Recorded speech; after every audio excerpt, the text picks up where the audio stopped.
The forest stood before Eteh, a wall of ancient trees and shadows. Sunlight struggled to penetrate the dense canopy, casting the path ahead in perpetual twilight. He took a deep breath, the air thick with the scent of damp earth and unknown dangers. Adaobi's village lay beyond this forbidding expanse, and she was the reason he dared to enter. Adaobi, I will find you. Eteh adjusted the leather straps of his armor, the familiar weight of comfort against the growing unease. He was known throughout the land as a fierce warrior, his name whispered with respect and a touch of fear. But here, beneath the watchful gaze of the ancient trees, he felt small, insignificant. Yet the thought of Adaobi, her laughter echoing in his heart, spurred him onward. For you, my love, I will face anything. He ventured deeper into the forest's embrace, the trees closing ranks behind him, swallowing the sunlight.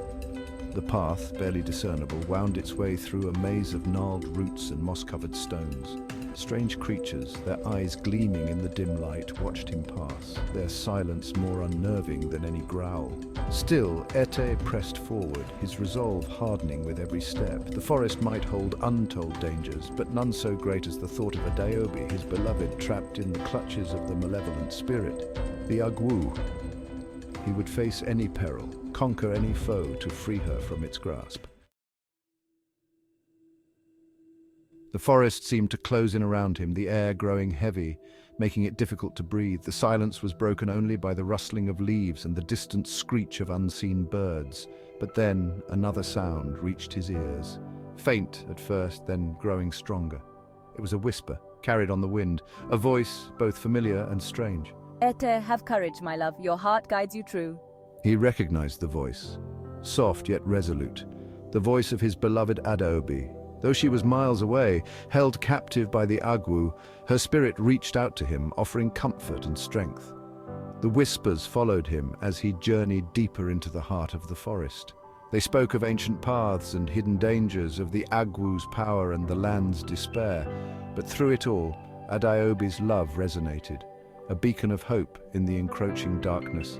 He listened intently, his heart pounding with a mixture of fear and determination. The whispers were his guide, leading him ever closer to Adaobi and the confrontation that awaited. Each word fueled his resolve, reminding him why he had embarked on this perilous quest. Your love is my strength. Our love will conquer all.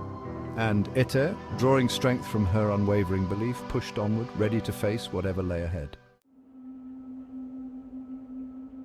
The very air grew heavy with a palpable sense of dread as Eteh finally reached the heart of the Agwu's domain.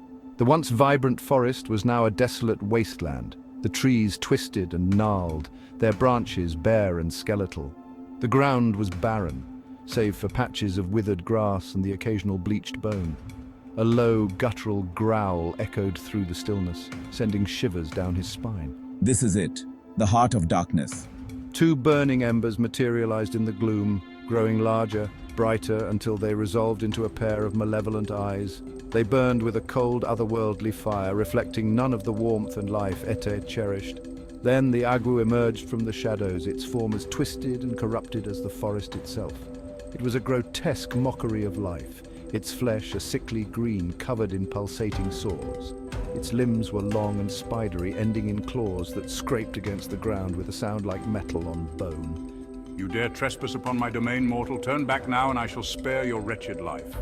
But Eteh stood his ground, his gaze unwavering, his hand resting on the hilt of his sword. I will not leave without Adaobi. Fear, primal and instinctive, threatened to consume him, yet Eteh stood firm, his gaze locked on the monstrous Agwu. He had faced countless dangers in his life, stared death in the face on more than one occasion, but nothing could have prepared him for the sheer malevolence that radiated from the creature before him. It was the embodiment of darkness, of everything that was antithetical to life and love. Adaobi, I will save you. But then a single image blazed through his mind, banishing the fear with its warmth and light. Adaobi's face, her eyes shining with love and laughter. He saw her in his mind's eye, her hand outstretched towards him, her voice a whisper on the wind, urging him forward. And in that moment, Eteh knew he would not fail her. I do not fear you, demon. Release Adaobi or face my wrath. His hand tightened around the hilt of his sword, the feel of the worn leather a source of comfort. He was a warrior, born and bred, and he would fight for his love for Adaobi until his very last breath. The Agwu let out a deafening roar, its laughter echoing through the desolate landscape. Foolish mortal, you think love can conquer me? I am the embodiment of fear, of despair. Your love is but a flickering candle in the face of my might.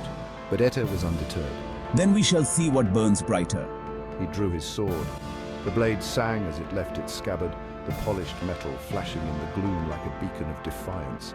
He would not back down, not while Adaobi's life hung in the balance. He would face the Agwu's darkness with the light of his love and fight for their future.